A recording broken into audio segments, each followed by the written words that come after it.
Welcome everybody to our Friday Adapt and Create and Witty, Camille and David Leighton. Welcome, Um, welcome. so much happening this week, Camille. You know, it's every year. The holidays happen, New Year's, then right into CES. Right. And You that's know, where I'm at, you find yourself this time of the year. right, and I'm at CES now. This year was just yeah, AI and everything, but it was just it was an interesting spread. Some amazing things. Some of the video, we'll be talking about a lot of the things in the next few weeks that have been there. Seeing the bigger and some older companies finally moving, but it still seems like, a little slower to adopt. And Mm, mm, just a lot of opportunity. And Camille, I think you've been monitoring things, a lot of the stuff you've been talking about, they're just, for months, they're just starting to hear about here.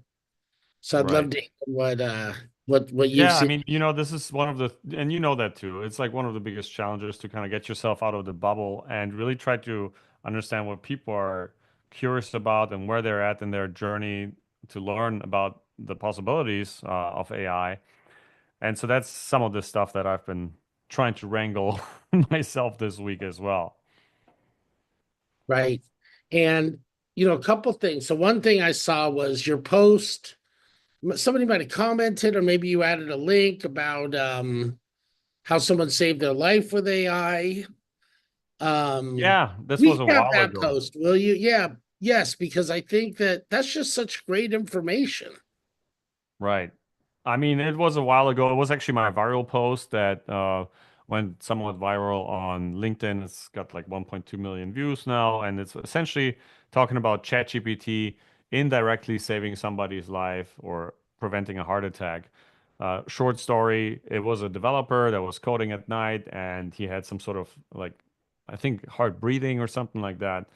And he just out of curiosity punched in those symptoms into ChatGPT. And instead of it just giving him the regular, I'm not a doctor type of answer, it actually asked him more questions, would then led him to take those symptoms more seriously.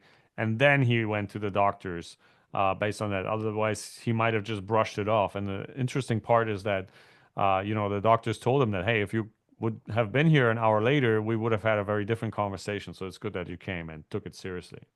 Right. And something like that, just whoever happens to watch it at the time.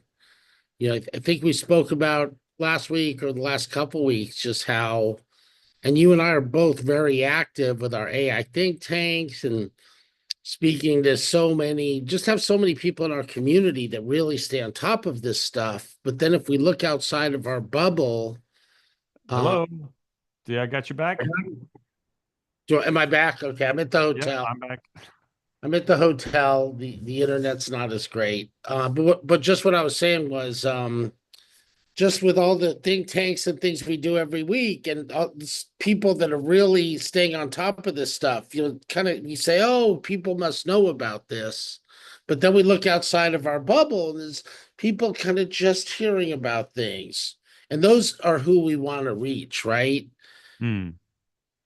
Yes, exactly. That's and for that really have to go back and think, okay, what do actually, what does Sally from the office think about? What's important to her? What does my pickleball buddy know about, AI image generation or how it can help in sales? So, and Right. that's, I mean, that's one of the things. I don't know if we mentioned it last time. That's why I started the AI Adopters newsletter as well. And literally yesterday, I published a 1 year old video about generative AI and what it actually is. Um, Combined with a little, uh, you know, article around it, because that's really the level that a lot of people are still at. Right.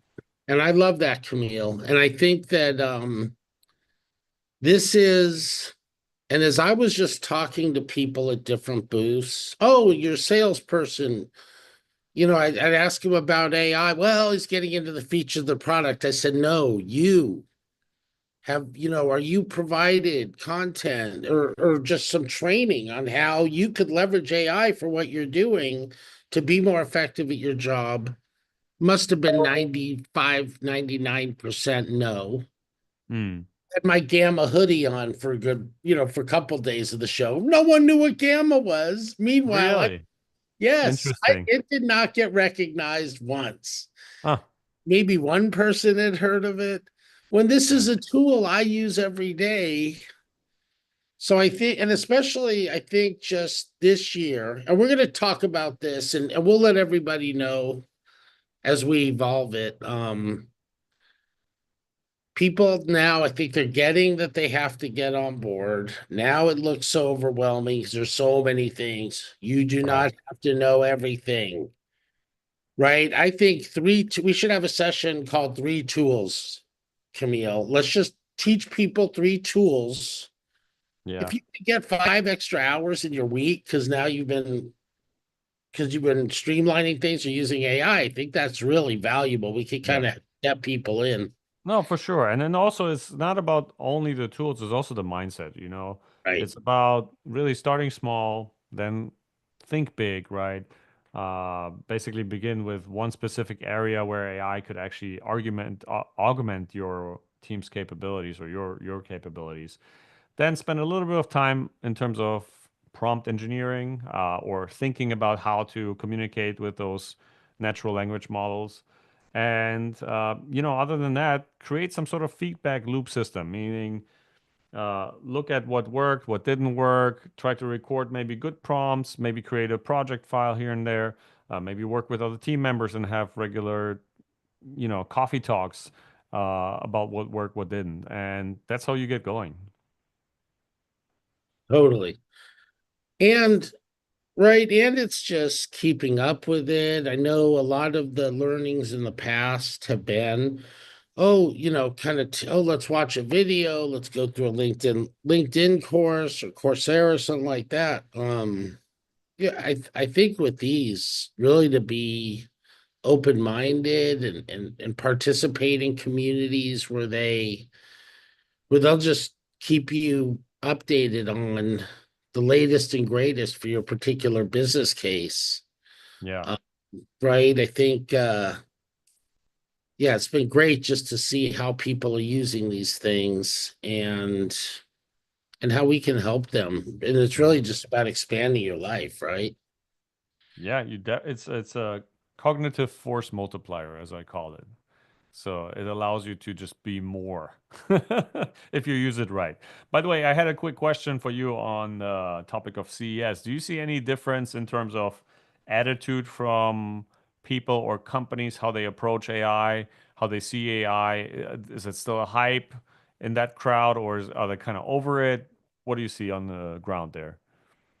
I think they want to know more and go deeper. I don't think they see it as hype. Right. So I think that they're really interested, and a lot of them are integrating it into their products. They're utilizing it to capture data, capture companies.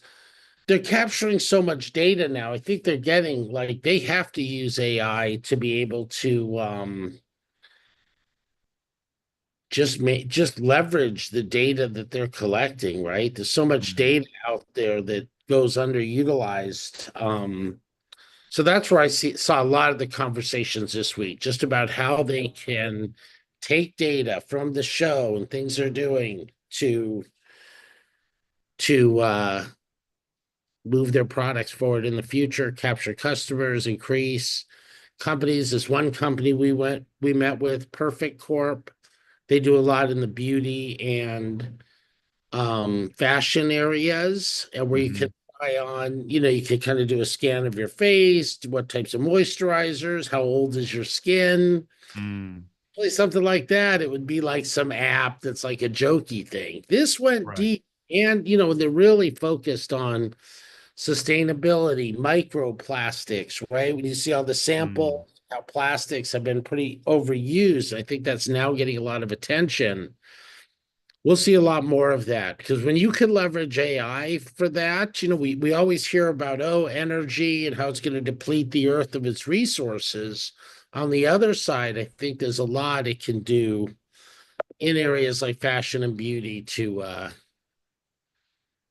make it more effective and cut, make the world a better place and keep Yeah. its resources. Yeah, I mean, it's gonna be everywhere. I think that's clear.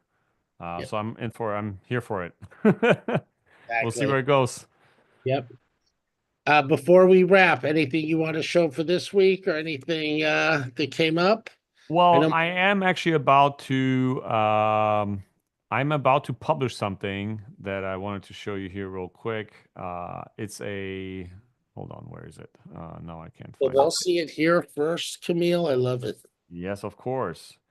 Okay, so this is an article about AI religions. Okay, and how the rise of AI religions. Okay, so this is a draft. I'm about to publish this.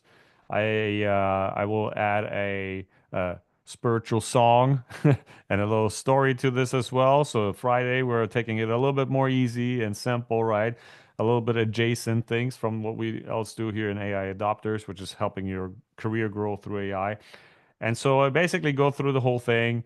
I looked at probably 30 different sources to come up with this, and there's a lot of wild stuff that we don't even know, and it's been happening ever since like even 2017. There was a Google engineer who founded this religion or organization called Way of the Future.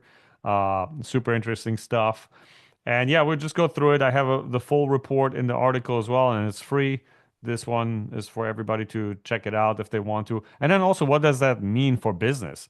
What does it actually mean when you're hiring people, and uh, what's the resistance with AI implementation?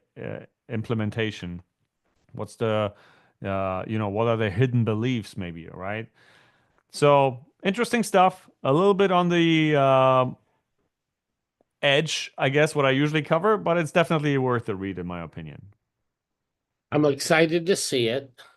I think, we talk about these as a service. I don't know if that'll be religion as a service. If people want to spin up a religion, you already have the whole platform built. I You don't know, know, man. I think it's bigger than that. It's like literally they're seeing it as their god. So I don't know what they'll make. There are probably going to be some fractions of everything, right? And well, well, I'm sure we'll see that too. totally. And look, with WITI, we're community as a service. People can spin up communities, use the similar content. I Yeah, could see religion as a service. Then maybe they're the same thing. Some people have been telling me I'm trying to create a whole new religion with WITI, or yeah. but right. But I think there's a lot of crossover. And I look, didn't know that. That's interesting. bottom line is it's about elevating the humans Right. and them leverage their natural genius to just expand what we can do as a society and support other people and sending love and prayers to all the people in LA affected by the fires, and Yeah. Terrible. we can use AI and drones and just all this new technology for prevention and for stopping these disasters quickly or before they even happen. I Right. think that's really where we're going, and that's the part of AI I know you and I want to be a part of. Yes. Yeah. For sure. Awesome. Cool, man. Well, Hey, enjoy the rest of your time at CES, and let us know if you find anything else interesting to cover. we'll report back next week, and WITI.com Thursday, the 16th at noon. We'll be having a CES wrap up. I want you to go over that on Camille. Some of the things, just I know you did a great evaluation of Jensen Wong's keynote and NVIDIA. And plus, next week, we're going to see just so many more things. You can't keep a hold of Yeah, everything. So, it's hey, just a stream of things. all Yeah. right. Have a great week. Thank you.